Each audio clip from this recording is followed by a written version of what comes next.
ఓం గం గణపతయే నమః. కార్తీక పురాణం 4వ అధ్యాయం. దీపారాధన మహిమ, శత్రుజిత్ కథ.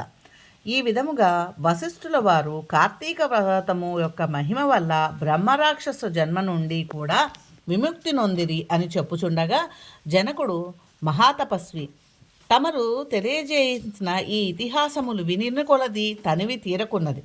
కార్తీక మాసములో ముఖ్యముగా ఏమేమి చేయవలేనో, ఎవరినుద్దేశించి పూజ చేయవలనో వివరింపుము అని కోరగా, వశిష్ఠుల వారు ఇట్లు చెప్పదొడిగిరి. జనక, కార్తీక మాసమందు సర్వ సత్కార్యములు చేయవచ్చును. దీపారాధనము అందు అతి ముఖ్యము. దీని వలన మిగులు ఫలము నొందవచ్చును. శివకేశవులు ప్రీత్యర్థం శివాలయమున గాని విష్ణాలయమునందు గాని దీపారాధనము చేయవచ్చును.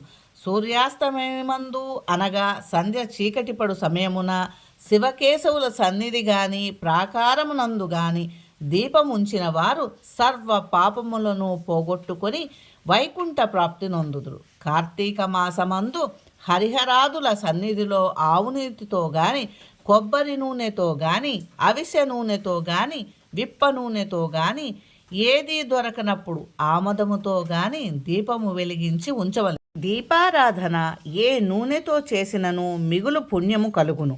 భక్తిపరులుగాను అగుటయ్యేగాక అష్టైశ్వర్యములు కలిగి శివ సన్నిధికేగుదు. దీనికొక కథ కలదు. దాన్ని సవివరముగా తెలుపుదును, వినుము. శత్రుజిత్ కథ. పూర్వము పాంచాల దేశమును పాలించుచున్న రాజుకు సంతతి లేక అనేక యజ్ఞ యాగాదులు చేసి తుదకు విసుగు చెంది గోదావరి తీరమున నిష్ఠతో తపమాచరించుచుండగా నచ్చటకు పిప్పలాదుడు అను మునిపుంగవుడు వచ్చి, పాంచాల రాజా, నీవెందులకింత తపమాచరించుచున్నావు? నీ కోరిక ఏమి అని ప్రశ్నించగా, ఋషిపుంగవ, నాకు అష్టైశ్వర్యములు రాజ్యము సంపదలను ఉన్నను నా వంశము నిల్పుటకు పుత్ర సంతానము లేక కృంగి కృషించి ఈ తీర్థస్థానమున తపమాచరించుచున్నాను అని చెప్పాను.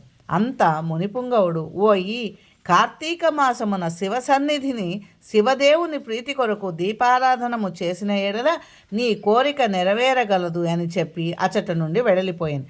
వెంటనే పాంచాలరాజు తన దేశమునకు వెడలి పుత్రప్రాప్తికే అతి భక్తితో శివాలయమున కార్తీక మాసము 4 రోజులు దీపారాధన చేయించి దాన ధర్మాలతో నియమానుసారముగా వ్రతము చేసి ప్రసాదములను ప్రజలకు పంచిపెట్టించును. విడవకుండా 4 దినములు అటులా చేసెను. తత్కారణమున నా రాజు భార్య గర్భవతి అయి క్రమముగా 9 మాసములు నిండిన తరువాత నొక శుభముహూర్తమున నొక కుమారుని గనెను. రాజకుటుంబీకులు మిగులు సంతోషించి తమ దేశమంతటను పుత్రోత్సవమును చేయించి బ్రాహ్మణులకు దానధర్మములు చేసి ఆ బాలునకు శత్రుజిత్ అను నామకరణము చేయించి అమిత గారాభముతో పెంచుచుండిరి. కార్తీక మాస దీపారాధన వలన పుత్ర సంతానము కలిగినందువలన తన దేశమంతటను ప్రతి సంవత్సరము కార్తీక మాస వ్రతములు దీపారాధనలు చేయుచుండెనని రాజు శాసించెను. రాకుమారుడు శత్రుజిత్తు దినదిన ప్రవర్ధమానమగుచుండెను. సకల శాస్త్రములు చదివి ధనుర్విద్య, కత్తిసాము మొదలగు నేర్చుకొనెను.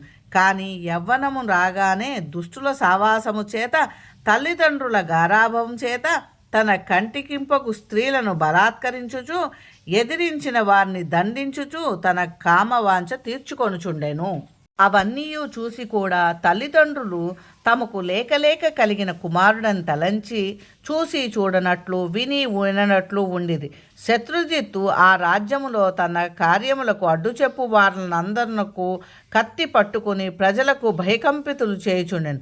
అటులా తిరుగుచుండగా నొక దినమున నొక బ్రాహ్మణ పడుచును చూచి తటస్థించెను. ఆమె ఒక ఉత్తమ బ్రాహ్మణుని భార్య, మిగులు రూపవతి. ఆమె అందచందమును వర్ణించుట మన్మధునకైనను శక్యముగాకుండెను. అట్టి స్త్రీ కంటపడగానే రాజకుమార్ని మతి మందగించి కొయ్య బొమ్మ వలె నిశ్చేష్టుడై కామ వికారముతో ఆమెను సమీపించి తన కామవాంఛ తెలియజేశాను. ఆమె కూడా అతని సౌందర్యానికి ముగ్ధురాలై కులము శీలము సిగ్గు విడిచి అతని చెయ్యి పట్టుకొని తన శయనమందిరంలోకి తీసుకొని పోయి భోగములను అనుభవించను. ఇట్లొకనొకరు ప్రేమలో పరవశమగుట చేత వారు ప్రతి దినము నర్ధరాత్రి వేళ ఒక అజ్ఞాత స్థలములో కలుసుకొనుచు తమ కామవాంఛ తీర్చుకొనుచుండిరి. ఇటుల కొంతకాలము జరిగెను. ఎటులనో ఈ సంగతి ఆమె మగనికి తెలిసి పసిగట్టి భార్యను రాజకుమారిని ఒకేసారి చంపవలనని నిశ్చయించుకొని ఒక ఖడ్గమును సంపాదించి సమయము కొరకు నిరీక్షించుచుండెను. ఇట్లుండగా కార్తీక శుద్ధ పౌర్ణమి రోజున ఆ ప్రేమికులిరువురు శివాలయమున కలుసుకొనవలని నిర్ణయించుకొని ఎవరికి వారు రహస్య మార్గమున బయలుదేరి ఈ సంగతి నెట్లో పసిగట్టిన బ్రాహ్మణుడు అంతకు ముందే కత్తితో సహా బయలుదేరి గర్భగుడిలో దాగుండెను. ఆ కాముకులిద్దరూ గుడిలో కలుసుకొని గాఢాలింగమనొచ్చుకున్న సమయమున చీకటిగా ఉన్నదని దీపముడిన బాగుండు గదాయని యోచించి రాకుమారుడు అనగా ఆమె తన పైట చెంగును చించి అక్కడున్న ఆముద ప్రమిదలో ముంచి దీపం వెలిగించారు. తర్వాత వారిరువును మహదానందముతో రతిక్రీడలు సలుపుటకు రుద్యుకులైచుండేది. అదే ఎదునుగా ఆమె భర్త తన మొలనున్న కత్తిని తీసి ఒక్క వ్రేటుతో తన భార్యను ఆ రాజకుమారుని ఖండించి తాను కూడా పొడుచుకొని మరణించెను. వారి పుణ్యము కొలది ఆ రోజు కార్తీక శుద్ధ పౌర్ణమి సోమవారం ఒకట వలనను ఆ రోజు ఆ ముగ్గురును చనిపోవట వలనను శివదూతలు ప్రేమికులిరువురిని తీసుకొని పోవుటకు యమదూతలు బ్రాహ్మణ్ణి తీసుకొని పోవుటకు అక్కడికి వచ్చింది. అంత యమదూతలను చూసి బ్రాహ్మణుడు, ఓ దూతలారా, నన్ను తీసుకొని వెళ్ళటకు మీరేలా వచ్చినారు? కామాంధకారముతో కన్ను మిన్ను తెలియక పశుప్రాయముగా వ్యవహరించిన ఆ వ్యభిచారుల కొరకు సాక్షాత్ శివదూతలు విమానములో వచ్చుటయ్యేలా చిత్రముగనున్నదే అని ప్రశ్నించను. అంత యమకింకరులు, ఓ బ్రాహ్మణోత్తమ, వారెంతటి నీచులైనను ఈ పవిత్ర దినమున అనగా కార్తీక పౌర్ణమి రోజున సోమవారము దినమున తెలిసో తెలియకో శివాలయములో శివసన్నిధిన దీపం వెలిగించుట వలన అప్పటి వరకు వారు చేసిన పాపములన్నీ నశించిపోయినవి. కావున వారికి కైలాసమును తీసుకొని పోవుటకు శివదూతలు వచ్చినారు అని చెప్పగా ఈ సంభాషణమంతయు వినుచున్న రాజకుమారుడు, అలా ఎన్నటికీ జరగనివ్వను. తప్పప్పులు ఎలాగున్నప్పటికీ మేము ముగ్గురము ఒకే సమయములో ఒకే స్థలములో మరణించితిమి కనుక ఆ ఫలము మా ముగ్గురికి వర్తించవలసిందే అని తాము చేసిన దీపారాధన ఫలములో కొంత బ్రాహ్మణునకు దానముంచెను. వెంటనే అతను కూడా పుష్పక విమానమెక్కి శివ సాన్నిధ్యమునకు చేరాడు.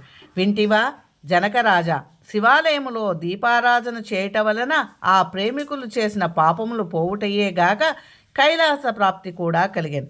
కాన కార్తీక మాసములో నక్షత్రమాలయందు దీపముంచిన వారు జన్మరాహిత్యము నొందెదరు. కార్తీక పురాణం 4వ అధ్యాయం సమాప్తం. నా వీడియో కనుక మీకు నచ్చినట్లయితే లైక్ చేయండి, షేర్ చేయండి, సబ్స్క్రైబ్ చేయండి, గంట సింబల్ని ప్రెస్ చేయండి. అప్పుడే నేను పెట్టిన వీడియోలు మీకు నోటిఫికేషన్లో వస్తాయి. Thanks for watching my videos.